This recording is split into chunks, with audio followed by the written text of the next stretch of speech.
Today in this video, we're going to discuss your upcoming PTSD examination. Now, we're not going to cover the ins and outs of service connection, but instead we're going to ensure that you understand how the VA examines PTSD and other mental health conditions and how they're rated per the VA schedule of rating disabilities. Sit in, it's going to be a bit of a long video. So the VA applies the Diagnostic and Statistics Manual, number 5, aka the DSM-5, for all mental health conditions, including PTSD. So to be diagnosed with PTSD, you must meet specific criteria. It is important to note that the diagnostic criteria have some overlap, but are generally separate from the symptoms the VA will use to rate the severity of your disability. So we start with Criterion A, which is a stressor. That means that you're exposed to death or threatened death, actual or threatened serious physical injury, actual or threatened sexual violence in one of the following ways, meaning direct exposure, witnessing the trauma, learning the trauma happened to a close friend or relative, or indirect exposure to adverse details of the trauma, usually in the course of professional duties. So let's break that down. Direct exposure is pretty simple. You were directly exposed to the death, serious physical injury, or at risk of death or serious physical injury.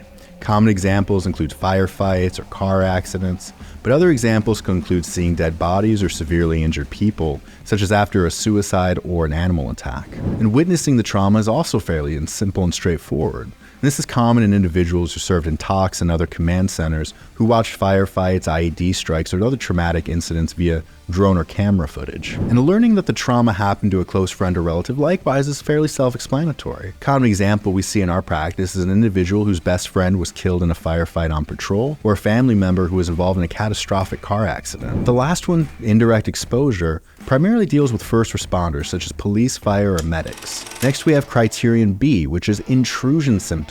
It's not enough to simply be exposed to a stressor. That stressor must result in you persistently re-experiencing the event in one or more of the following ways: unwanted or upsetting memories, nightmares, flashbacks, emotional distress, or physical reactivity after exposure to traumatic reminders. Now, upsetting memories, nightmares, and flashbacks are self-explanatory.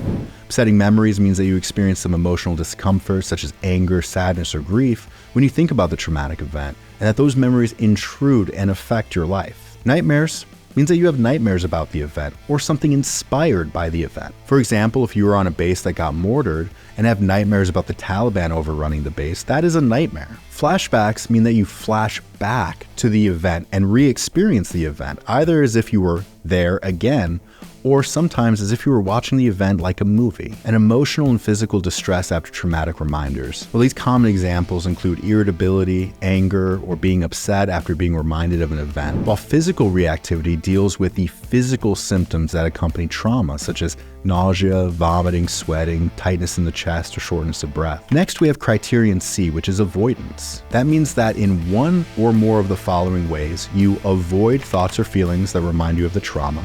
You avoid external reminders of the trauma. And this could mean avoiding things like unit reunions or talking people you served with because those thoughts and feelings remind you of the traumatic event. But it can also mean avoiding things like war movies, certain types of music, firearms, etc., things that remind you of the traumatic event. Next, we have Criterion D, which is negative alterations in cognition and mood, evidenced by at least 2 of the following: inability to recall key features of the trauma, negative thoughts about oneself and the world, exaggerated blame of self or others, a negative effect, decreased interest in activities, feeling isolated, or difficulty experiencing a positive affect. Criterion E, alterations in arousal and reactivity in at least 2 of the following ways. Now note, most of these symptoms are what most people consider PTSD. These are things like irritability and aggression, risky or destructive behavior, hypervigilance, a heightened startle reaction, difficulty concentrating, or difficulty sleeping. And the last ones are relatively straightforward. For Criterion F, the symptoms must last more than 1 month. Criterion G, they must create a distress or a functional impairment.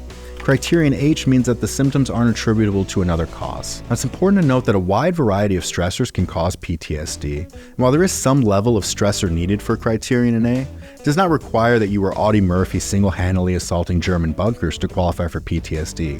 And here at Stone Rose Law, we've successfully obtained service connection for clients exposed to a wide variety of stressors, including sexual assault, car accidents, natural disasters, such as Hurricane Katrina, tsunamis, or mudslides. So while a general fear may not be enough, i.e. serving in the military and being concerned about deploying to a war zone, to satisfy Criterion A, I urge veterans to not allow themselves or others to gatekeep post-traumatic stress and not say to themselves that their trauma isn't enough. leave the diagnosis to the professionals. So vets, now let's talk about how the VA generally rates mental health conditions, whether it's PTSD or any other mental health condition, which are all rated exactly the same with the limited exception of certain eating disorders. But in this video, we're going to focus on non-eating disorder mental health conditions. Now, it's important to remember that a C&P examination is not a therapy session. This is not the time to talk about your childhood trauma or how your parents treated you. And oftentimes, C&P examiners will try and dig up unrelated nonsense from your childhood and try and pin everything you're experiencing on that. And while that is legally impermissible and easy to overturn on appeal, it's always better to avoid the need for an appeal if at all possible. So it's important to keep your examiner on track. There is no need to discuss childhood trauma, abuse, or mental health issues unless they've been formally diagnosed and are actually relevant to the issues at hand. For example, if you entered service and a mental health condition was noted at the time of entrance, or if you provided records of childhood mental health treatment, then the issue of childhood mental health issues are relevant in determining whether your mental health condition was aggravated by service. But if you were never formally diagnosed, never received treatment, and never provided any treatment records from childhood, it's best to gently remind the examiner that you're not there to discuss your childhood and would like to focus on how your mental health condition is caused by service. And lastly, as we go through the symptomology and explain what they mean in ordinary English, I want you to understand that the point of this is to ensure you understand how to verbalize your symptoms accurately. I mean, you know that when you go in and the doc asks, how do you get along with your coworkers? You don't default to normal societal platitudes of, oh, fine. Instead, you understand that that question is extremely pertinent to an accurate rating. You should not be afraid to verbalize what is actually going on. Being honest is of paramount importance.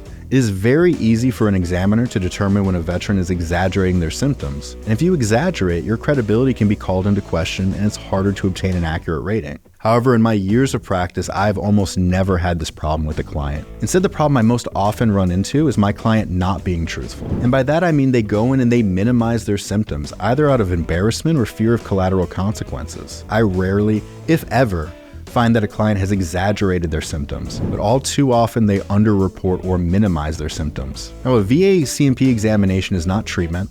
You're not going to end up committed, and they're almost certainly not going to take away your gun rights or do anything other than assess your current level of functioning and disability. Because the VA doesn't want to discourage veterans from seeking treatment or from pursuing their benefits. So I've never actually seen a case where a veteran has left a mental health exam and had their firearms rights impacted, or they ended up involuntarily committed. And lastly, when preparing for this exam, don't get dressed up in your Sunday best. Wear the clothes you would normally wear on a daily basis. Show up the way you show up every other day of the week.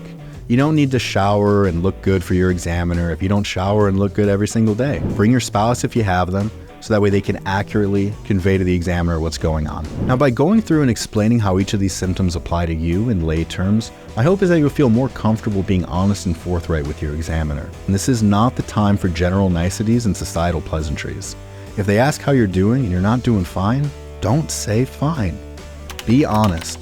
Verbalize your experience and ensure that you get the benefits you deserve as quickly as possible.